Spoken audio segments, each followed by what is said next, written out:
Hey guys, it's Hollywood Studios here, and we have a lot of hype ramping up as we get closer and closer to announcement season, specifically for the expected announcements that will come from Six Flags Great Adventure regarding their 2024 editions. The reason I say this is because both Fiesta Texas and Over Georgia have been hyping up a huge announcement that will be taking place in the month of August. Both of them have slightly different announcement dates, but that leads me to think that Great Adventure probably could be eyeing up a similar announcement date, though I think theirs will be a little later.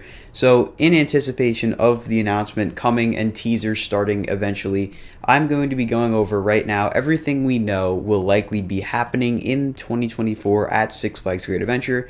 Again, most of this has not been confirmed as the park has not announced anything for the 2024 season except for log flume. So a lot of this may not necessarily be speculation, but there's heavy evidence to support that this could probably occur. So I'm not going too far out into the speculative range, but I am keeping it somewhat grounded in reality. So for starters, of course, we have log flume. Log flume has been confirmed by the park now. There are signs up in the park that log flume will remain closed for the rest of the 2023 season and will reopen in 2024 after undergoing a makeover / refurbishment for the park's 50th anniversary. Now, what this could entail is a lot of different things. I know a lot of us are really hoping that that extra drop in the middle of the ride is returned. If you don't know what I'm talking about, the final drop before the last lift hill used to have an extra aspect to it. There's still a concrete trough underneath that drop, and that's because the ride used to drop all the way down to ground level and then come back up and level out. So it was a little bit more thrilling. Maybe it didn't get you as wet per se, but it was definitely more thrilling, and I think it'd be really cool to see the park bring that back. Additionally, I'm sure everyone would love to see certain aspects of the original look of log flume come back. I think it'd be really cool if we saw some sort of homage to the teepee, which used to be where the safari station is now. That was an icon for the park, and it definitely was unfortunate when it was removed a few years ago. So I think it'd be really cool to see that paid homage to in some form. And I do think it'd be cool to see the logs get a nice repaint, the ride itself get a nice refresh, make it look better than it ever has. I think that would be really, really cool. Of course, another hot topic of discussion has been log flume's neighbor, which is the Northern Star Arena. As of right now, as far as I know, there are not definite plans to take down the arena this year. No permits have been filed for demolition of the arena, again, that I know of. So this could be a project that gets done later on. I'm sure there still will be something that happens with the arena. It's very clear that the park probably is not going to repurpose it and reopen it as an arena itself. It requires a lot of work. You can see that just from Medusa's Lift Hill. It hasn't been used in quite a few years, and I'm sure nature has taken its toll. So I imagine their plan is to remove it and hopefully replace it with some form of coaster, though I don't know that that will be happening for the 2024 season.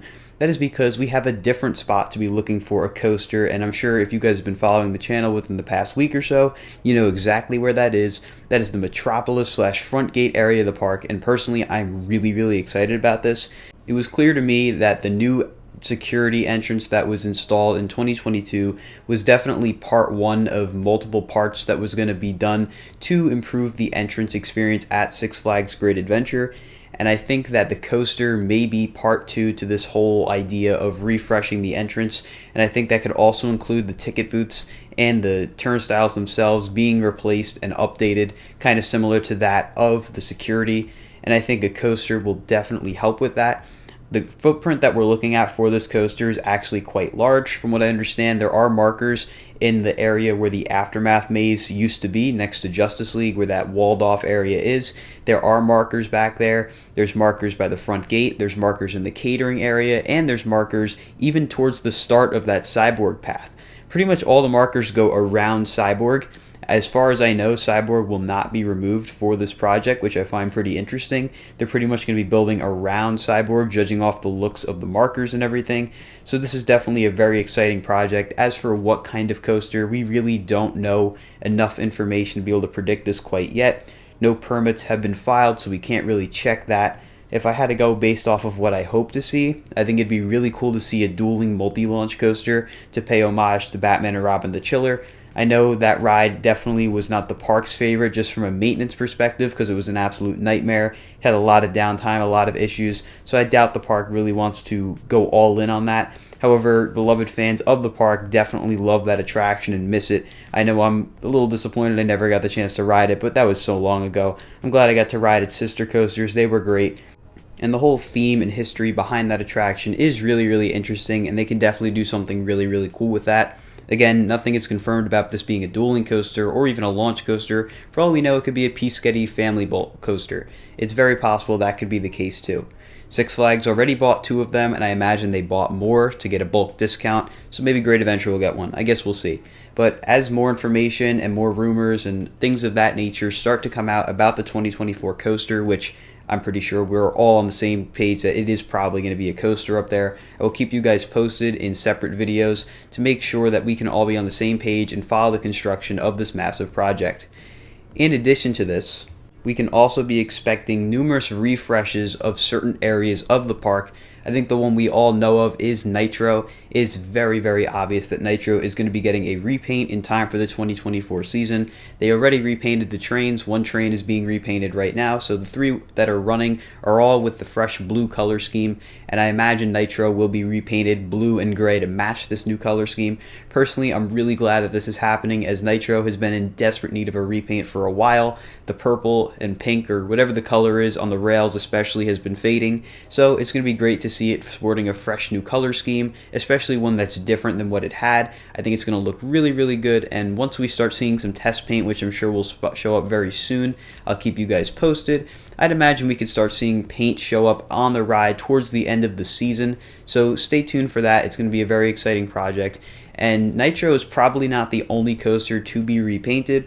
For what I understand, it's very likely that Runaway Mine Train will also be receiving a repaint, and that would kind of go along with the whole 50th anniversary theme of 2024. It's very clear that they want to restore a lot of the original attractions to their former glory, and Runaway Train definitely could use a repaint, so I think it'd be great to see it receive one, whether that repaint be red, dark red, maroon. I think maroon would probably look really good. Nothing too bright and eyesore-y like a red color scheme would be, but something nice and classy would look really, really good. I think if the trains also got a refresh would be nice too.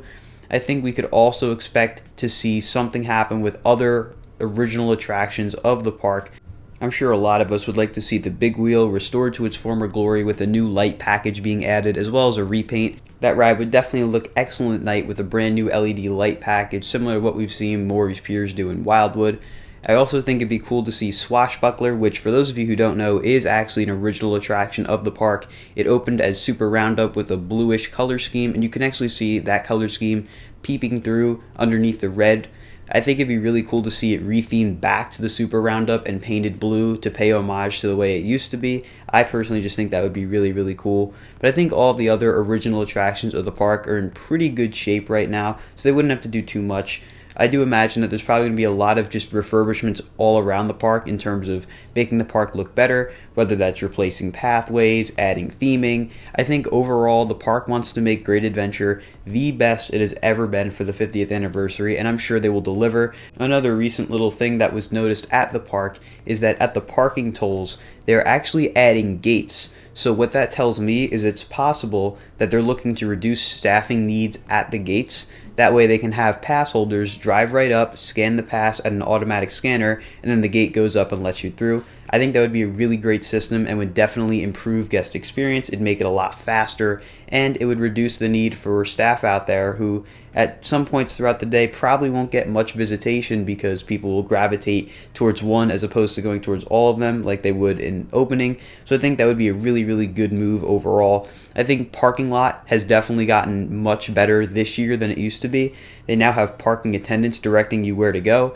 And for those of you who don't know, preferred is now the middle lane, and the left lane and right lane are for general parking. And they have made the preferred lane now have cones so that people can't really dodge in and out of it. So if you're in the preferred lane, you are in the preferred lane, which definitely makes the process a lot faster. They've also improved just the way it works in general. You could check my recent vlogs for more information about that. But with that being said, I'm going to end off this video with what we know about Great Adventure for 2024 so far. I'm sure we're going to discover a lot more new things, as well as teasers that come out, and of course the eventual announcements that we could probably expect towards the end of the year, whether August, September, maybe later. I'm really excited though for Great Adventure's 50th anniversary. I'm sure they're going to smash it out of the park.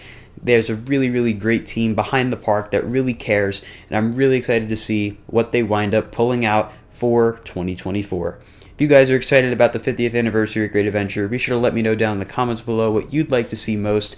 If you enjoyed the video, be sure to like and subscribe to Hollywood Studios, and I'll see you all in the next video. Goodbye, guys.